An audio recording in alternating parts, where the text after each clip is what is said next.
Sad greetings to you, Highlight. My name is Bella Isis Mitchell and I am the author of the magical book series Take Courage, Lightworkers, Take Heart, My Life Among Aliens. 5 high energy books are now available on Amazon. I'm going to give you a little audio sample from one of my galactic books. But first, I would like to say a few words to you. I myself have been trapped in a perpetual earthly slumber for over 30 years. Yes, trapped. I choose that word deliberately because all those years I felt trapped and insecure, and I didn't understand why. Perhaps some of you know this feeling of incomprehension here on planet Earth. It is only since I learned about my origins that I have been able to understand why I have always felt misunderstood here. In the year 2021, I was awakened from my permanent sleep by extraterrestrials and realized my own divinity and origin. I also started out blind and deaf, and at first I couldn't feel any beings with me. To be honest, I received galactic updates from my extraterrestrial teacher and mentor to be able to feel again. You can read about exactly who I am talking about in the first volume. It is a very exciting story. So I had to remember the abilities because I no longer knew that I could feel, see, or even hear. So if you are still in divine training or need to awaken your clairvoyant, clairsentient, or clairaudient gifts, I can only encourage you to persevere. It didn't happen overnight for me either. It was a process over a very long period of time. At first, I could neither see nor hear and had to rely on the translation of 2 human beings. But then they decided to change their path from the higher spheres back to the lower dimensions. They relinquished their gifts and now continued their path in 3D. My human companions are high beings in human bodies, and I have never condemned their path because they chose to go further into density. For ultimately this is their incarnation, and their soul has to decide for itself what experiences it still needs. All is well. But the reason I told you that I was initially blind or deaf was to motivate you to persevere, for your gifts will also unfold little by little, just as you have chosen. So I didn't receive these gifts of clairvoyance, clairsentience, or clairaudience in my earthly cradle, but they had to develop in me first. Like a butterfly gently unfolding its wings after emerging from its chrysalis. At first, the butterfly doesn't know how to fly, but it knows that it can and that it is learning. My books open channels for readers and contain codes. But now I've talked enough. After all, you are here to hear a sample of the 4th volume.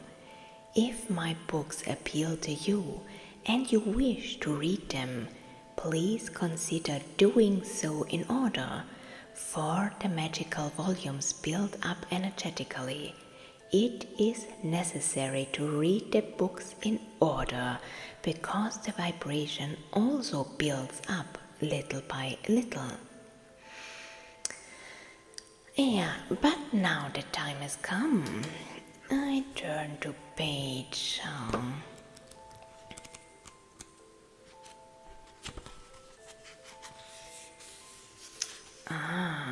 27 of the 4th volume. Chapter 4, Grace in the Bedroom. Chapter 4, Grace in the Bedroom. Before I received this warm message from my family one afternoon, I had a visitor in my bedroom very early in the morning before I freshened up for work. My very best friend was with me, the reptilian, my reptilian brother. As he is one of my most important companions, it is time to give him a name for these books. His real name is so divine and so resonant that it should remain a secret. Both he and I felt that we should keep his real name to ourselves. He doesn't want to be named, and neither do I. So we agreed that he should choose a name for this book. The reptilian agreed. I thought he would spend days thinking about how he wanted to be addressed, but he was done in less than 5 minutes before the answer came. Aurelius. He wanted to be called Aurelius. What a magical name! Once again I was catapulted back to my school days to be reminded of Latin lessons. As if it were his own name, it fit him so perfectly. My brother gave me some codes and puzzles with this name that I could crack if I put my mind to it.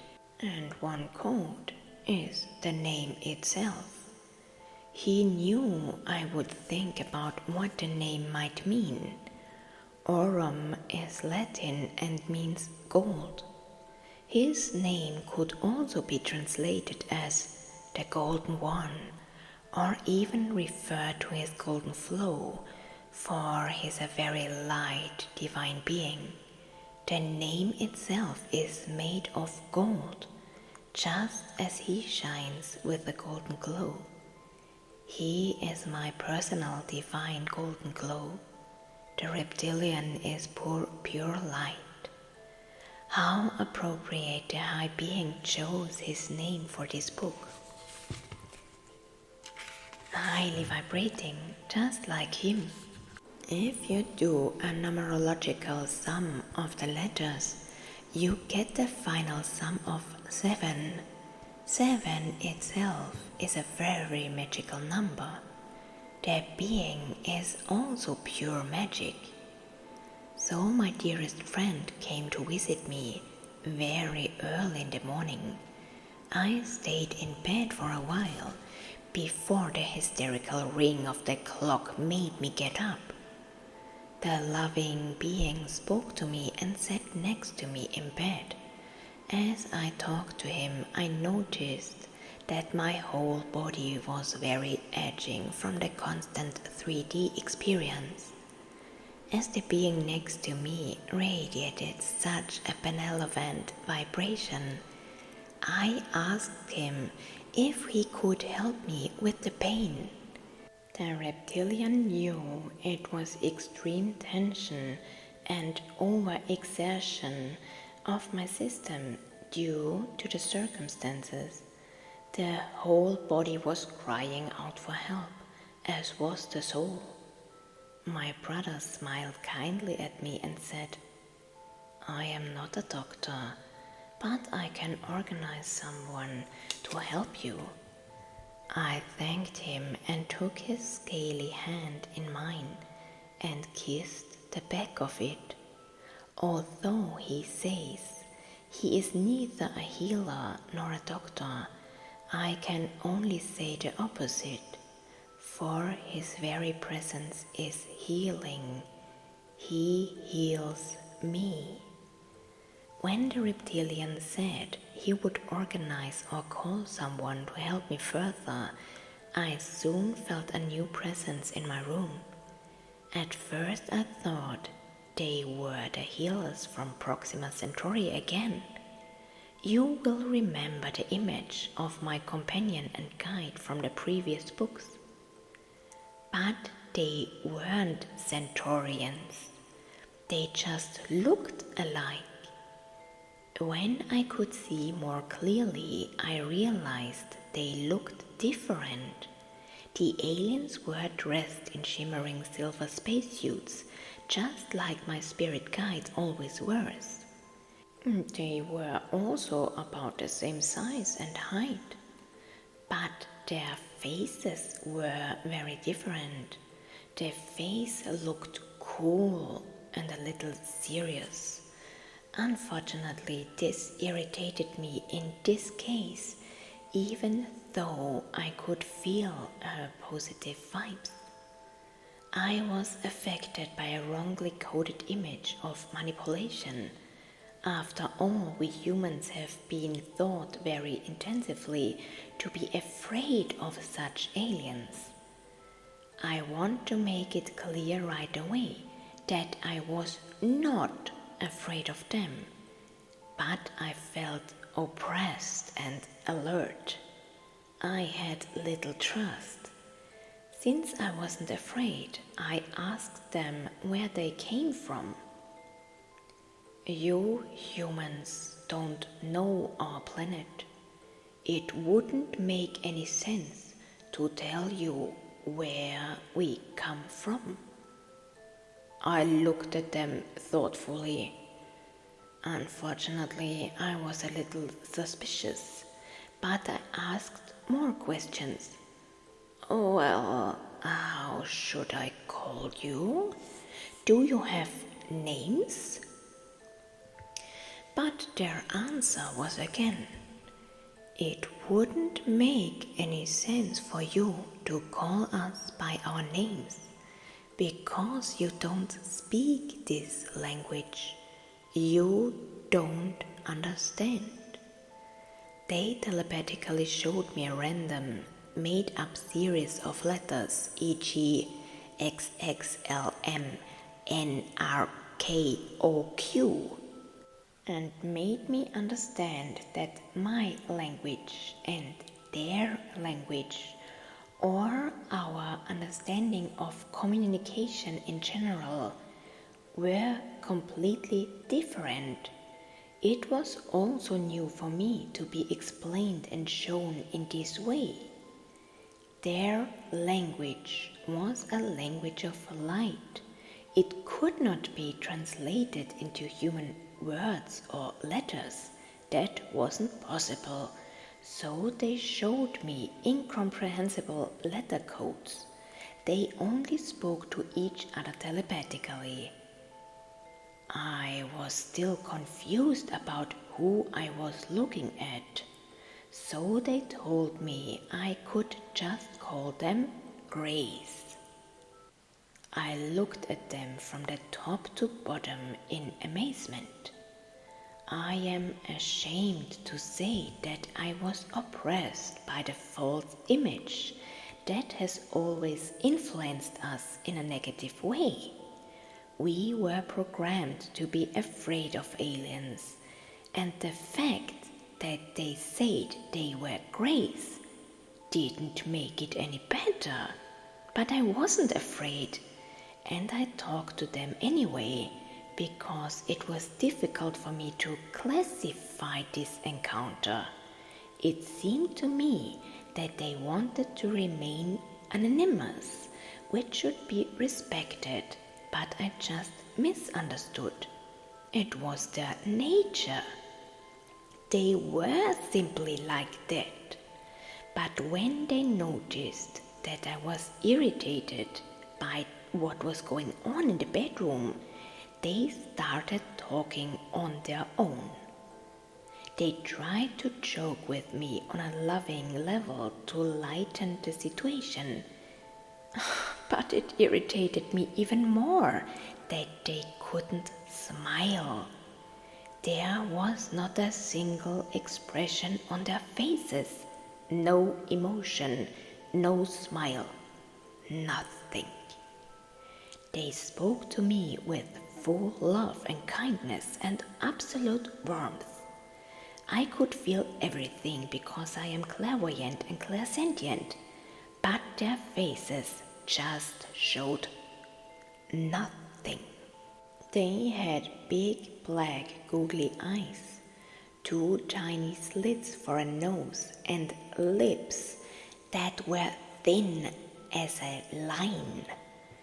So if these beings stood in front of a person who was not clairvoyant or clairsentient and who could not feel their benevolent, loving vibrations, they would probably react with anxiety or fear. I wasn't afraid anyway, but my mistrust of them was diminishing. My bro would never have sent low vibration figures to help me. Never. It was an inner test for me to shed the earthly conditioning. And I am deeply grateful to be able to tell you about this. This important example just goes to show how much we have been misinformed simply because we don't understand.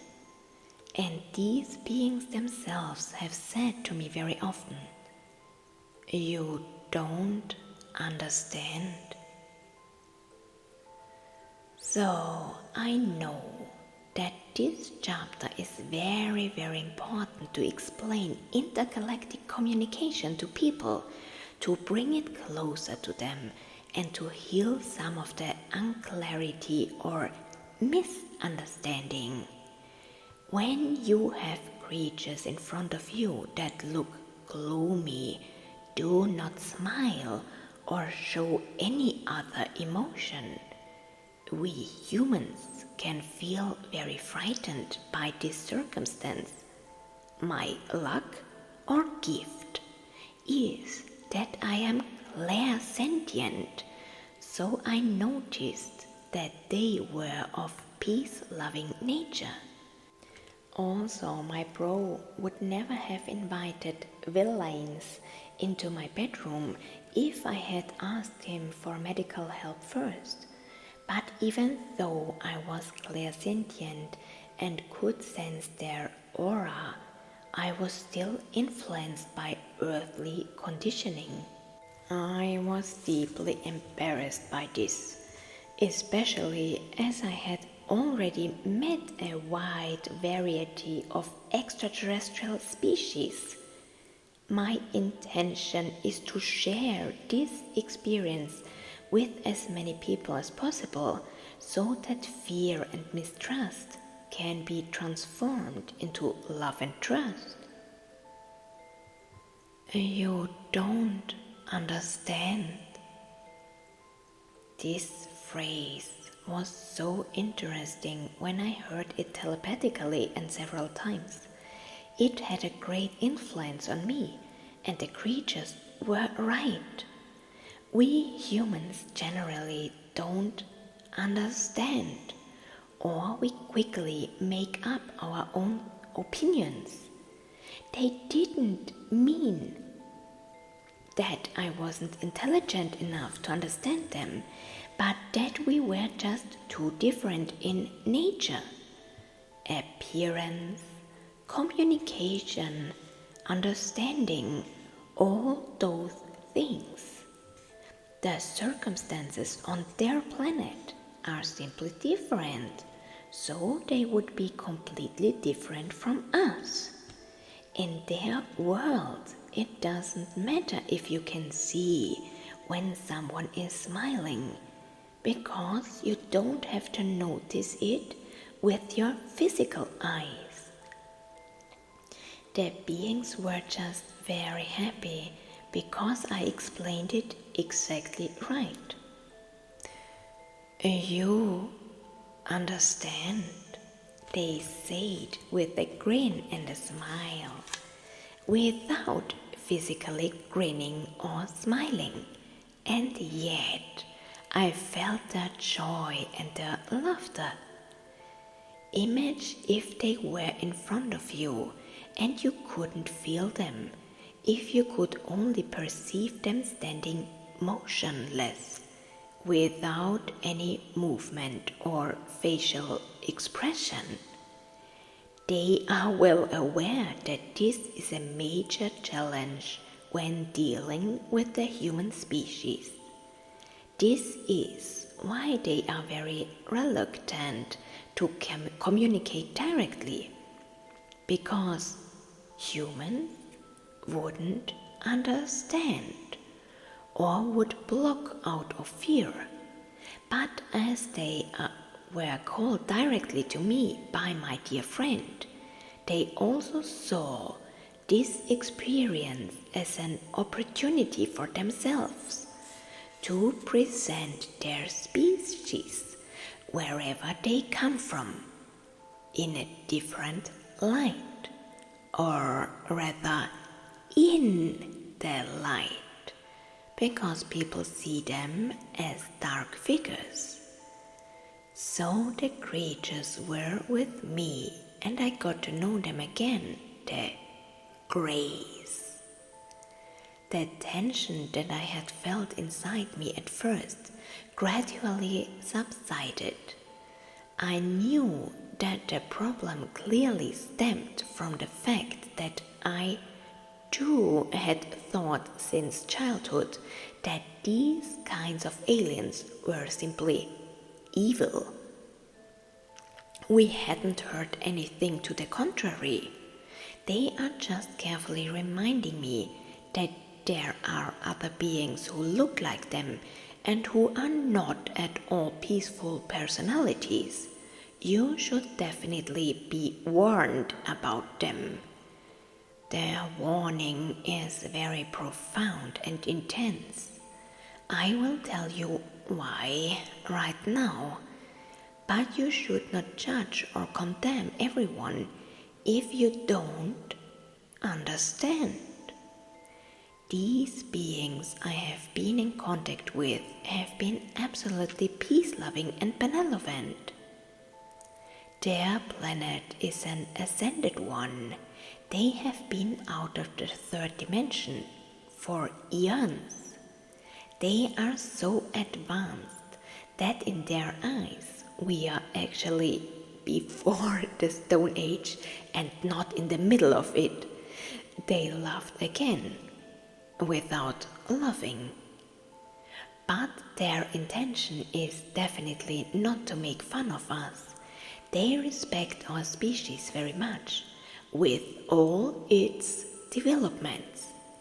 The Greys were simply trying to make the point that they are so advanced that even if we had thoughts of an extremely high-tech future, it would be hard for us to imagine. Their species is spiritually and technologically very, very far ahead. Wow!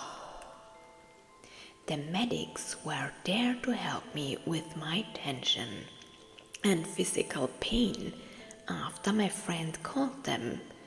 Aurelius was still sitting beside me in bed. As the two Greys began to work, I felt fantastic, healing and benevolently calming vibrations, and they began to speak again on their own. You have severed traumas. We see it. They go very deep. No wonder your whole body hurts. They continued to work. It was as if they scanned my body first. You have a broken implant in your neck. Yes, I thought it was broken now. I am very sorry, was my reply. They replied, if you want, we will take it out. Yes, I wanted to, but I had trouble opening my mouth again because I was blocking myself.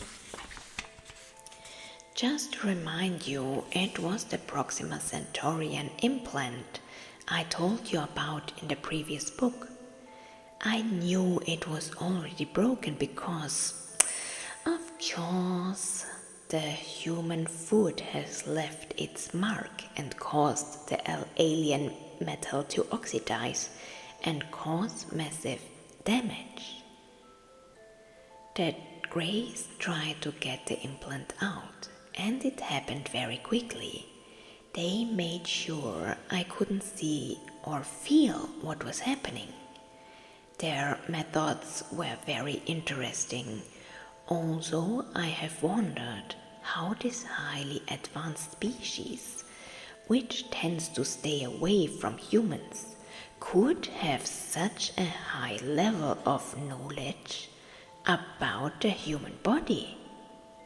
It all seemed very suspicious to me. I tried to trust them, especially since my best friend had led them to me, but they saw everything that was going on inside me anyway. There were no secrets. I couldn't hide anything. They were perfect masters of telepathy. So this normally very reserved species spoke to me again, so that I could understand. They come from a space fleet that would be near Terra. This ship is stationed above our planet, but far beyond the satellites. However, they had to stay with the fleet near Earth, because that was where they were based. The ship is so huge that it could be compared to a large city.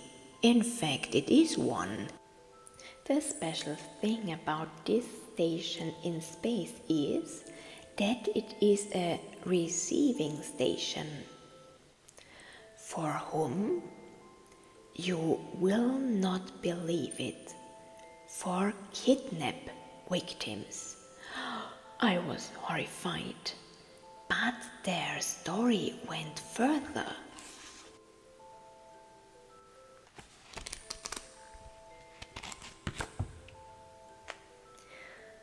Well, are you curious about my magic books?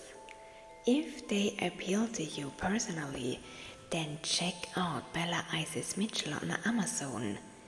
Take Courage, Lightworkers, Take Heart.